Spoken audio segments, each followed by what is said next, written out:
जय श्री राम। मैं वसंत रावल आज मैं आपको बताने आया हूं हस्तरेखा के अंदर गुरु पर्वत का अध्ययन कैसे किया जाता है।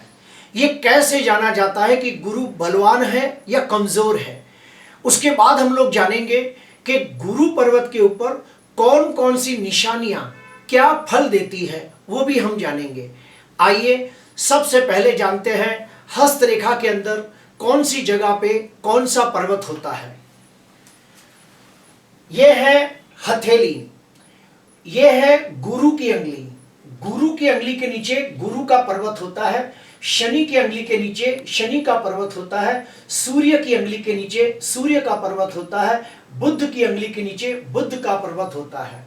और इसे हम शुक्र का पर्वत कहते हैं, इसे हम चंद्र का पर्वत कहते हैं। हथेली का जो मध्य हिस्सा है इसे हम राहु का पर्वत कहते हैं और हथेली के जो नीचे का हिस्सा इसे हम केतु कहते हैं। हथेली के इस साइड पे यानी कि अंगूठे के साइड पे होता है निम्न मंगल का पर्वत और यहां पे होता है उच्च के मंगल का पर्वत।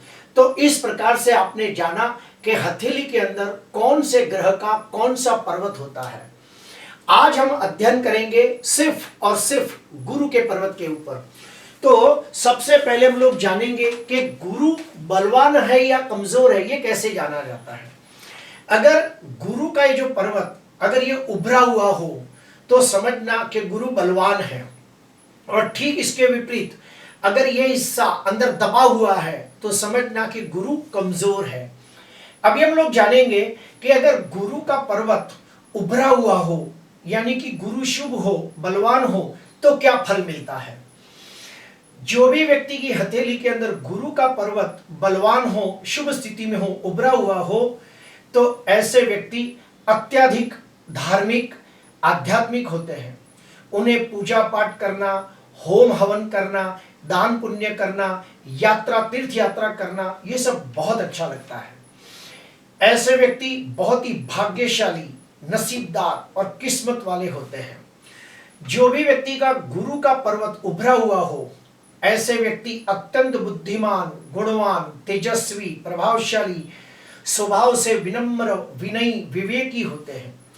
जो भी व्यक्ति का गुरु का पर्वत बलवान हो, उभरा हुआ हो, ऐसे व्यक्ति अपने काम के प्रति, अपनी जिम्मेदारियों के प्रति पूरे ईमानदार, वफादार, नीतिवान होते हैं।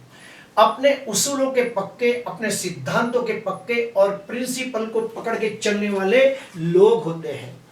जो भी व्यक्ति के हाथ में गुरु का पर्वत उभरा हुआ हो, शुभ स्थिति में बलवान हो, तो ऐसे व्यक्ति ज्यादातर उच्च पदाधिकारी बनते हैं और आध्यात्मिक क्षेत्र के अंदर भी मान सम्मान की नजरों से देखे जाते हैं। ऐसे व्यक्तियों में और एक खास बात देखी गई है कि ये लोग कठिन परिस्थितियों का डटकर सामना करते हैं और उस परिस्थितियों को पार कर देते हैं। ऐसे व्यक्ति सर्व प्रकार के भौतिक सुखों की प्राप्ति करते हैं, सर्व प्रकार के सांसारिक सुखों की प्राप्ति करते हैं और समाज में मान सम्मान पूर्वक जीवन व्यतीत करते हैं। ऐसे व्यक्ति शरीर से भी स्वस्थ, तंदुरुस्त, निरोगी होते हैं। जो भी व्यक्ति के हाथ में गुरु का पर्वत उभरा हुआ हो, गुरु शुभ स्थिति में बलवान हो, तो ऐसे व्यक्ति एक अच्छे मार्गदर्शक होते हैं। ऐसे व्यक्ति एक अच्छे शिक्षक बन सकते हैं, प्रोफेसर बन सकते हैं, गुरु सदगुरु बन सकते हैं, आचार्य बन सकते हैं, काउंसलर बन सकते हैं। अभी हम जानेंगे कि गुरु पर्वत के ऊपर कौन कौन सी निशानियां कैसा फल देती है। उसके लिए मैं आपको ये भी बताऊंगा कि ये पोस्टर के अंदर भी बताया है कि ये गुरु का पर्वत है, उसके ऊपर इस प्रकार की निशानियां हो तो उसका क्या फल है, वो आज हम जानने का प्रयास करेंगे। सबसे पहले जानेंगे कि गुरु के पर्वत के ऊपर चौरस हो तो क्या होता है, जिसे हम स्क्वायर कहते हैं। अगर गुरु पर्वत के ऊपर चौरस की निशानी हो तो समझ जाना कि तुम्हारे पर आने वाला कोई भी शारीरिक संकट, मानसिक संकट, आर्थिक संकट आने वाला हो तो भगवान तुम्हारी सहायता करते हैं, कुदरत तुम्हारी सहायता करता है, तुम्हारे इष्ट देव, तुम्हारी कुल देवी तुम्हारी सहायता करती है और वो संकट टल जाता है। ये उसकी निशानी है। उसके बाद हम सेकंड नंबर पे आते हैं, ट्रायंगल के ऊपर आते हैं। अगर कोई व्यक्ति के गुरु के पर्वत के ऊपर अगर जो ट्रायंगल हो यानी कि त्रिकोण हो तो क्या होता है, ये बहुत ही शुभ होता है।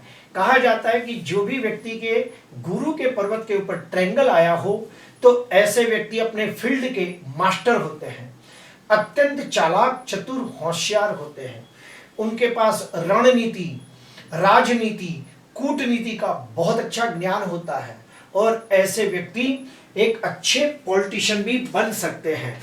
और भी ये देखा गया है कि ऐसे व्यक्ति अपने कार्य क्षेत्र के अंदर बहुत कम समय के अंदर बहुत अच्छी उन्नति, प्रगति करते हैं और धनवान, यशवान, कीर्तिवान बनते हैं। अभी हम और स्टेप अंदर जाएंगे। अगर कोई व्यक्ति के गुरु के पर्वत के ऊपर मान लो चेक्स की निशानी हो, यानी कि चौकड़ी की निशानी हो, तो क्या होता है? माना गया है कि जो भी व्यक्ति के हाथ में चौकड़ी की निशानी गुरु पर्वत पे हो तो कहा जाता है कि उसका दाम्पत्य जीवन बड़ा सुखमय होता है। वो व्यक्ति को वैवाहिक सुख, सांसारिक सुख उत्तम प्राप्त होता है। उसे बहुत ही प्रेम करने वाला जीवन साथी मिलता है और विवाह के बाद उसका भाग्योदय होता है और संतानों के जन्म के बाद वो व्यक्ति और सुखी होता है। जो भी व्यक्ति के हाथ में चेक्स की निशानी हो, ये भी देखा गया है कि वो व्यक्ति बुद्धि और ज्ञान का प्रचार करता है, प्रसार करता है। जो भी व्यक्ति के हाथ में चेक्स की निशानी हो वो व्यक्ति एक अच्छे शिक्षक, प्रोफेसर, प्रिंसिपल, वकील, न्यायाधीश, काउंसलर, लीगल एडवाइजर भी बन सकते हैं। जो भी व्यक्ति के हाथ के अंदर गुरु के पर्वत के ऊपर अगर स्टार की निशानी हो तो बहुत अच्छा मानते हैं। अगर कोई व्यक्ति के हाथ में गुरु पर्वत के ऊपर स्टार की निशानी हो, यानी कि तारे की निशानी हो, तो उसे अत्यधिक शुभ माना गया है। ऐसे व्यक्ति में खास करके देखा गया है कि समाज के अंदर लोग उसे मान सम्मान की नजरों से देखते हैं और लोग उसे अपना आदर्श भी कहते हैं। क्यों? क्योंकि वो लोग एक सामान्य व्यक्ति की तुलना में 4 गुना स्पीड में धन कमाते हैं और अपने फील्ड के मास्टर होते हैं और कम समय के अंदर बहुत अच्छी प्रगति करने के वजह से धनवान, यशवान, कीर्तिवान होते हैं। और ऐसे व्यक्ति पूरे परिवार का पालन पोषण करने वाले लोग होते हैं। समाज के उद्धार के लिए, समाज के उत्थान के लिए ये लोग हमेशा अग्रसर रहते हैं और समाज को हर प्रकार से अच्छी दिशा दिखाने के लिए ये लोग प्रयत्नशील रहते हैं। इसीलिए लोग इन्हें अपना आदर्श कहते हैं। अभी हम और एक स्टेप अंदर जाएंगे। काफी जगह पे मैंने देखा है कि गुरु के पर्वत के ऊपर अगर यहाँ पे कोई छोटे छोटे डॉट हो, यानी कि लाल कलर की निशानियां हो, तो समझ जाना कि उस व्यक्ति की आंखें कमजोर हैं, उस व्यक्ति को चश्मा लगने वाला है। अगर गुरु पर्वत के ऊपर धब्बे ज्यादा हो तो समझ जाना चश्मे का नंबर भी ज्यादा है। ये भी एक आकलन किया गया है। अभी हम लोग और एक स्टेप अंदर जाते हैं। गुरु पर्वत के ऊपर अगर जो वलय हो, जिसे हम गुरु कंकड़ भी कहते हैं, इंग्लिश में कहते हैं रिंग ऑफ सोलोमन, तो जब रिंग ऑफ सोलोमन आ जाता है, गुरु वलय आ जाता है, तो बहुत अच्छा माना जाता है। ऐसे व्यक्ति अत्यंत धार्मिक, आध्यात्मिक होते हैं। फिर से कहूंगा, गुरु पर्वत के ऊपर ऐसा लाइन आ जाए, वलय, जिसे हम गुरु वलय कहते हैं, गुरु कंकड़ कहते हैं, जो गुरु पर्वत को पूरी तरह से ढांक लेता है, तो ऐसे व्यक्ति बहुत ही विद्या प्राप्त करते हैं, ज्ञान प्राप्त करते हैं और अपने विद्या और ज्ञान के आधार पर समाज के अंदर मान सम्मान, पद प्रतिष्ठा प्राप्त करते हैं। ऐसे व्यक्ति स्वभाव से बहुत ही सरल, बहुत ही सीधे साधे, लेकिन बुद्धिमान, गुणवान, संस्कारी होते हैं। विनम्र, विनयी, विवेकी होते हैं, बहुत ही नीतिवान होते हैं, कर्मशील होते हैं, कर्मठ होते हैं। ऐसे व्यक्ति विद्वान, ज्ञानी, धार्मिक और आध्यात्मिक भी होते हैं। लेकिन मैंने कुछ किताबों के अंदर पढ़ा है कि जो भी व्यक्ति के हाथ में गुरु वलय हो, वो व्यक्ति के ऊपर ईश्वर की विशेष कृपा होती है। उनका इंट्यूशन पावर बड़ा बलवान होता है, उनका सिक्स सेंस पावर बड़ा स्ट्रांग होता है। उन्हें भविष्य में घटने वाली घटनाओं के बारे में भी पहले से कुछ अंदेशा आ जाता है। उनकी बोली हुई बातें सच हो जाती है। जिसके भी हाथ में गुरु कंकड़ हो, जिसके भी हाथ में गुरु वलय हो, वो व्यक्ति अगर पूजा पाठ करने वाला हो, धार्मिक, आध्यात्मिक हो, तो उसकी बोली हुई बातें सच हो जाती है, उसका दिया हुआ श्राप भी सच हो जाता है और वो व्यक्ति के ऊपर ईश्वर की खास कृपा होती है। अभी हम लोग आगे बढ़ेंगे। अगर कोई व्यक्ति के गुरु पर्वत के ऊपर स्वस्तिक का निशान हो तो बहुत ही अच्छा मानते हैं। ऐसे व्यक्ति अपने जीवन में तेजी से प्रगति करने वाले, इन लोगों में लीडरशिप क्वालिटी बहुत अच्छी होती है।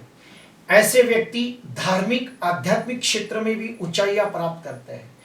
ऐसे व्यक्ति टेक्नोलॉजी और टेक्निकल क्षेत्र में भी अच्छी सफलता प्राप्त करते हैं। जो भी व्यक्ति के हाथ में स्वस्तिक निशानी आ जाए तो समझना उस व्यक्ति को मकान खरीदने का योग आ रहा है, या फिर उस व्यक्ति को समाज के अंदर कोई बड़ी पद प्रतिष्ठा प्राप्त होने वाली है, या फिर जो भी व्यक्ति के हाथ में स्वस्तिक आया है तो समझना उसके घर में कोई शुभ प्रसंग आने वाला है। यानी कि अगर उसके बच्चे हो तो शादी लायक हो तो उसके घर में बच्चों की शादियां हो सकती है, या फिर उसके खुद के घर में बच्चे का जन्म हो सकता है, भाई बहन की शादी हो सकती है।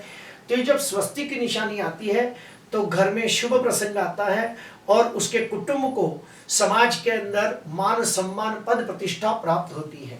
अभी हम जानेंगे कि कोई व्यक्ति के हाथ में गुरु पर्वत के ऊपर अगर जो सर्कल बना हुआ हो, यानी कि गोलाकार बना हुआ हो, जिसे हम वृत्त कहते हैं, तो इसका क्या मतलब है। ऐसे व्यक्ति बड़े भाग्यशाली होते हैं, बड़े किस्मत वाले होते हैं, नसीबदार होते हैं। अपनी बुद्धि के द्वारा, अपनी मेहनत के द्वारा, अपने दमखम पर, अपनी काबिलियत से धनवान, यशवान, कीर्तिवान बनते हैं और अच्छे कर्म करके अपने जीवन को सार्थकता प्रदान करते हैं। उसी प्रकार अगर गुरु पर्वत के ऊपर मछली का आकार हो, गुरु पर्वत के ऊपर मत्स्य आकार हो, यानी कि मछली के जैसा आकार हो, तो क्या होता है। ऐसे व्यक्ति गरीब घर में भी पैदा हुए हो तो ये व्यक्ति एक दिन अपने जीवन के अंदर करोड़ोंपति बनता है, अरबोंपति बनता है और अपनी मेहनत से, अपने बलबूते पर, अपनी काबिलियत से धन कमा के पैसादार बनता है और अपने पूरे कुटुंब को मदद करता है, कुटुंब के सभी सभ्यों को तारने की कोशिश करता है और ऐसे व्यक्ति कुटुंब का उद्धार करते हैं, अपने कुटुंब को समाज में मान सम्मान दिलाते हैं, सबका सुख दुख में ध्यान देने वाले, सबको सुख दुख में मदद करने वाले लोग होते हैं और इनके अच्छे कर्मों के वजह से समाज में भी लोग उन्हें बड़ी इज्जत की नजरों से देखते हैं। अगर गुरु पर्वत के ऊपर मान लो कोई भी निशानी ना हो तो भी कोई खराब नहीं माना गया है, लेकिन एक चीज बहुत ही खराब माना गया है और वो है गुरु पर्वत के ऊपर चेक्स की निशानी, जाली की निशानी। इसे बहुत ही अशुभ माना गया है। जो भी व्यक्ति के हाथ में गुरु पर्वत के ऊपर अगर ऐसी चेक वाली निशानी हो, जाली जैसी, तो ऐसे व्यक्ति शंका कुशंका करने वाले, ऐसे व्यक्तियों में निर्णय शक्ति का अभाव होता है, डबल माइंडेड होते हैं, हमेशा कंफ्यूज रहते हैं, धार्मिक होने का नाटक करते हैं, वो व्यक्ति धर्म को पूरी तरह से नहीं मानते। ऐसे व्यक्ति अपने स्वार्थ के लिए, दूसरों का नुकसान करने के लिए भी जरा भी नहीं सोचते।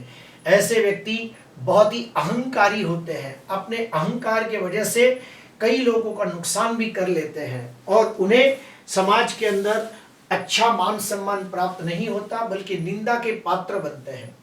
प्रिय दर्शकों, आज हमने जाना कि गुरु पर्वत के ऊपर अलग अलग निशानियां हो तो क्या होती है। इसके अलावा आखिरी दो चीजें हैं वो भी मैं बताना चाहूंगा।